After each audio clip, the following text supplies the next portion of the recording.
The air at the St. Augustine flea market always hangs thick and heavy. It's a mix of old dust, fried dough, and the ghosts of forgotten stories. I love places like this. You never know what you'll find tucked away in the shadows of a vendor's stall. On this particular Saturday, the sun was relentless, beating down on the rows of tables piled high with junk and treasure. I was just about ready to call it a day, my shirt sticking to my back and my water bottle long since empty. But something pulled me toward one last booth, a chaotic mess of piled up boxes and forgotten household goods. This stall was different. It was run by an old man with eyes that seemed to hold a century of secrets. He didn't say much, just nodded as I sifted through his wares. There were tarnished silver spoons, stacks of yellowed postcards, and a collection of creepy-looking porcelain dolls with cracked faces. I moved past them, my fingers tracing the spines of old books with faded covers. Everything felt ordinary, just the usual flea market clutter you'd expect to see. I was looking for something unique, something with a story to tell, but nothing was jumping out at me. The heat was making me dizzy, and the urge to just go home was getting stronger. Then I saw it, half buried under a pile of moth-eaten blankets in a dusty cardboard box. It was a teddy bear. Its fur, once probably a cheerful brown, was now matted and faded to a sad, dusty gray. One of its button eyes was missing, giving it a strange winking expression. It looked incredibly old, loved to the point of disintegration. There was a small, grimy string hanging from its back, the kind you'd pull to make it talk. I felt an odd pull towards it, a strange sense of familiarity that I couldn't quite place. It felt like an echo from a dream I couldn't remember. I picked it up, a small cloud that was puffing into the air. The bear felt heavier than it looked, solid and substantial in my hands. The old man glanced over, a flicker of something unreadable in his eyes before he looked away. "How much for this?"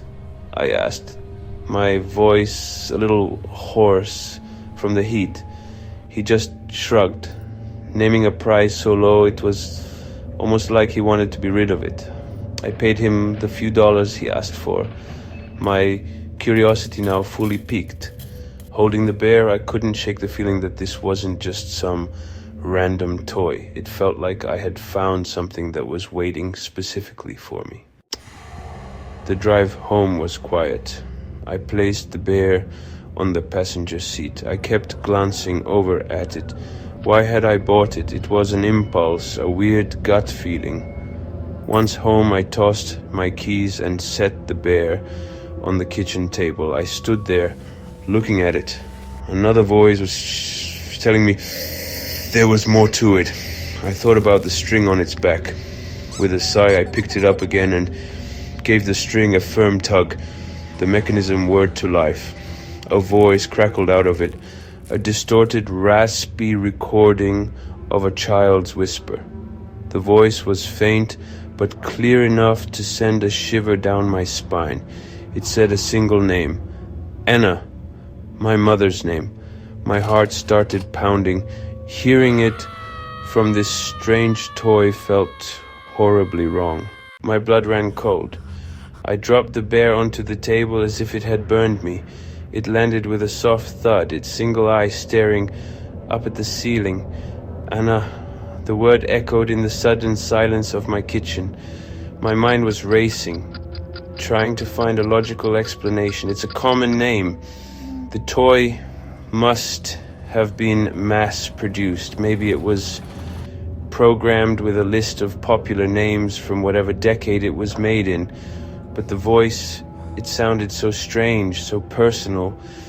It didn't sound like a generic factory recording. It sounded like a real memory trapped inside this dusty, forgotten object. I backed away from the table slowly, my eyes locked on the bear. It just sat there, inanimate and harmless, but it didn't feel harmless anymore. It felt like a vessel, a container for something else. I circled the kitchen island, keeping my distance. My rational mind was at war with the primal fear that was now gripping me. This is stupid, I told myself. It's just an old toy. A creepy, broken old toy, but I couldn't shake the chilling feeling that its message was meant for me. How could it know my mother's name? She passed away years ago. It felt like a violation, a ghost whispering a secret it had no right to know. After a few minutes that felt like hours, my curiosity won out over my fear. I had to know more. I had to know if it was just a one-off glitch. My hand was trembling as I reached for the bear again. Its fur felt cold. I turned it over, my fingers finding the pull string once more. My heart was a drum against my ribs. I pulled it again, harder this time. The same mechanical grinding sound filled the room, louder and more strained than before. I held my breath, bracing myself for what would come next. The silence stretched on for a moment longer than the first time. Then the crackling voice spoke again. This time it wasn't just a name. It whispered a place, Blackwood Creek. My breath hitched in my throat. It was the name of the small, forgotten town where my grandparents lived. The town I hadn't visited since I was a small child. The town where my mother grew up. This was impossible. It wasn't a coincidence anymore. This toy, this random object I found in a pile of junk, knew things about me. It knew my family's history. A cold dread washed over me as a terrifying question formed in my mind. What else does it know? I shoved the bear into a closet, burying it under old towels and shutting the door. Its presence lingered. I couldn't shake its voice. Blackwood Creek. Every shadow seemed longer, every creak a footstep. I blasted the TV, but the silence underneath was deafening. The silence where the bear sat, waiting. I compulsively checked the closet door. This was insane. Later, I couldn't relax. My eyes darted towards the hallway. The feeling of being watched was overwhelming. Sleep was out of the question. Anna. Blackwood Creek. I felt a terrifying connection to it, as if it held a piece of my past. I had to know what else it would say. Sometime after midnight, the silence of the apartment was too loud. I crept out of bed and walked down the hall to the closet. Pulling the bear out, it felt heavier now. I carried it to the living room, set it on the coffee table, and sank onto the couch. I stared at it, the bear just sitting there, a silent sentinel in the dark. I leaned forward, reaching for the pull string again. I pulled the string, and the familiar grinding whir filled the silence. It wasn't a name or a place. It was a date. August 14th, 1999. That date, it was burned into my memory, a scar on my childhood. It was my 8th birthday, the day something terrible happened. And now this toy was whispering it back to me. August 14th, 1999. The date cracked open a memory I tried to bury. My 8th birthday, a day shadowed by dread. The bear on the table wasn't just a toy, it was a key, unlocking anxiety and arguments I'd forced myself to forget. Each message from the bear tore down my defenses, making me relive the fear that something was about to go terribly wrong. I stared at the bear. Anger and terror mixing. What did it know about that day? Was it talking about itself or about something I left behind? Morning brought no relief. The bear's presence demanded answers. I returned to the flea market, desperate to find the old man who sold me the bear. But his stall was gone. No trace, no sign he'd ever been there. The neighboring vendor insisted the spot had been empty all weekend. My memory clashed with reality. Had I imagined it all? I questioned my sanity, but the bear's messages were too real to ignore. I needed to know the truth. Alone in the crowd, I searched for proof the old man existed. Most vendors dismissed me, but one finally recognized my description. He said the old man was a drifter selling from a battered green Ford. Pick up, then vanishing. Relief, he was real. Not a figment of my imagination. But he was elusive, a ghost in the marketplace. My only lead. A rusty green truck, and a name no one seemed to know. Finding him would be harder than I thought. I scoured the area for the green truck, but it was like chasing a phantom. Realizing I needed a smarter approach, I checked pawn shops and antique stores, hoping he'd sold things elsewhere. Most leads went nowhere, until an antique mall clerk recognized my description. She mentioned the name Mr. Abernathy, a man from Blackwood Creek who sold old belongings. Finally, a name and a connection to my past. The puzzle was coming together. The clerk hesitated, but after I mentioned my mother in Blackwood Creek, she relented. She gave me the address of a storage facility, Unit 14, where Mr. Abernathy kept his things. 14, the same as the date the bear whispered. The threads were connecting. The bear, my mother, the old man, and that forgotten town. I left the antique mall with a destination and a sense of foreboding. Whatever secrets the bear held, they were waiting for me in that storage unit. I was ready to face them. The real story was just beginning. The drive was tense. The address led me to a desolate industrial area. The facility was a grim complex of metal doors and gravel surrounded by barbed wire. Flickering security lamps cast long shadows, making the place feel menacing. I parked across the street, watching. My plan was to wait. I sat in the darkness, the bear beside me. The messages were becoming more aggressive. I was afraid. Hours passed. The silence was suffocating. I felt like a detective on a stakeout. The night remained quiet. I realized I had to take matters into my own hands. A reckless idea began to form. I had the unit number, 14. I got out of my car. I walked along the fence. I was about to break in. I had to know what was in Unit 14. Finding a weak spot in the fence was easier than expected. Hidden by weeds, a section of chain link had been pulled loose, creating a gap. I took one last look around. The street was empty. I slipped through the opening. I was in. I moved quietly down the rows of units.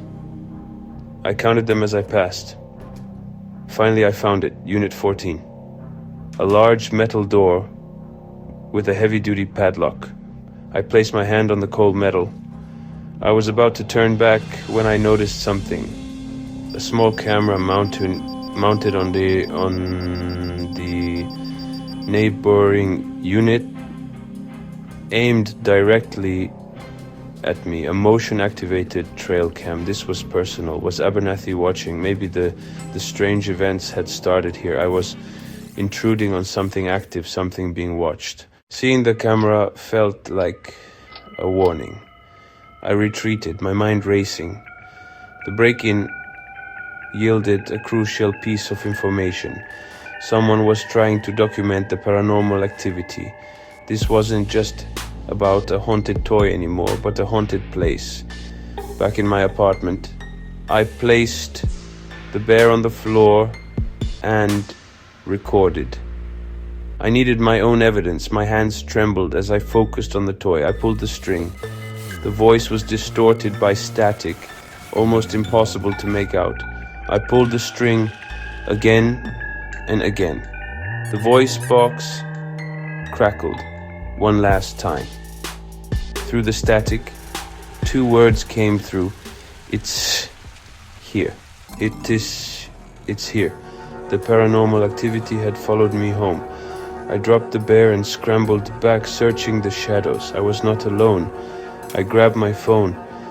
The light started flickering. I snatched the bear up. It was giving me an order. Go see. Back to the storage unit. A direct accusation. It said he left me there. A repressed memory flashed in my mind, and I had left him behind. The bear's words acted like a key unlocking a terrifying memory. It was my 8th birthday. The shadow finally took form. There was another boy with me that day. His name was Leo. We were playing hide and seek near the woods. I got distracted and abandoned the game, forgetting about Leo. As the sun set, chaos erupted. Leo's mother was asking where he was. Local boy missing after birthday party. They never found him. I was the last person to see him. The bear wasn't just a toy. It was a relic from a tragedy that I was at the center of. There was only one place to go, Blackwood Creek. It was where everything began and ended. My grandparents sold the house years ago, overwhelmed by painful memories. I hadn't been back since I was a kid, but the bear's command echoed in my mind. Go see. I packed a bag, my hands moving on autopilot, a storm of guilt and grim determination brewing inside. I put the bear on the passenger seat, buckling it in. As I drove out of the city, the world turned gray. The highway felt like a path to my forgotten past, a pilgrimage to the site of my greatest shame. When I saw the faded sign that read, "Welcome to Blackwood Creek," a shiver ran down my spine. The town looked trapped in amber, the main street quiet.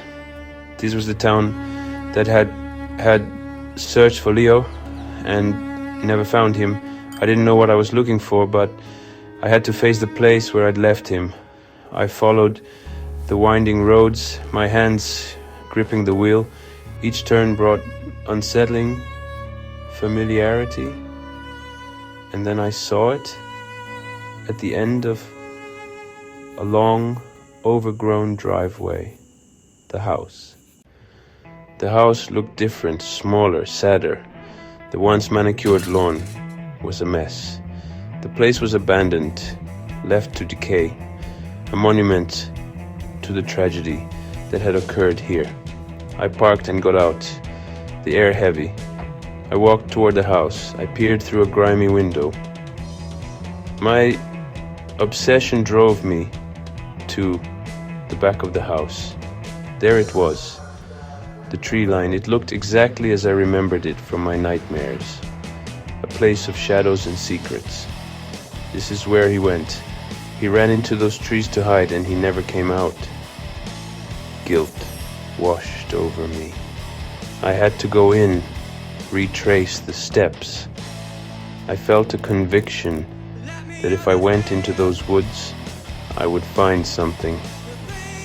I took a deep breath and stepped into the shadows of the forest. The woods were immediately cooler, the thick canopy of leaves blocking out the last of the day's light. The air smelled of damp earth and decaying leaves. It was disorienting. Every tree looked the same, and the overgrown forest floor made it difficult to walk. I pushed deeper, guided by nothing more than a gut feeling, a magnetic pull toward an unknown destination.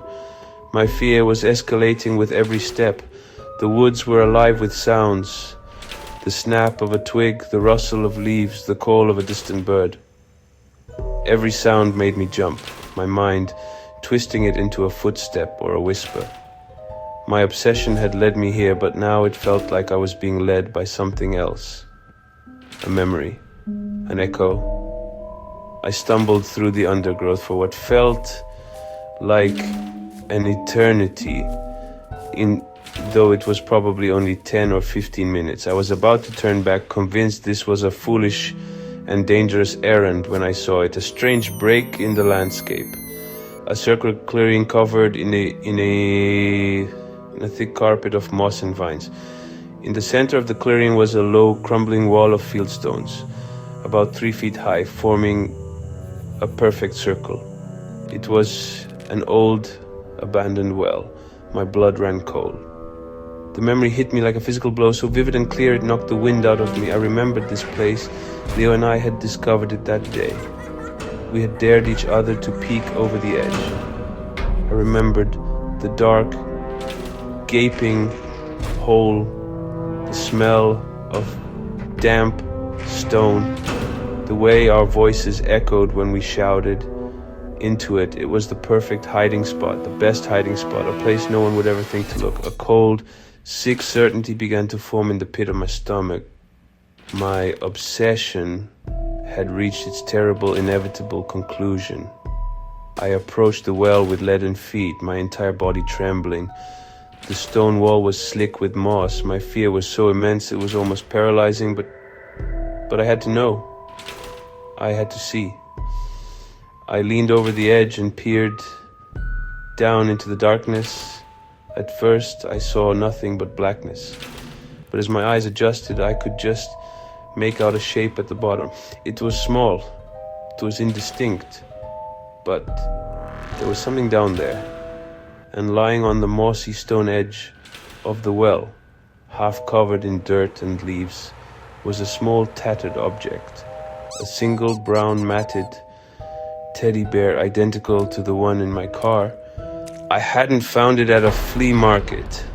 I had left it here 20 years ago. The sight of the second bear shattered the remaining fragments of my sanity. It was a phantom, left to decay at the scene of the crime. The bear from the flea market wasn't just a conduit.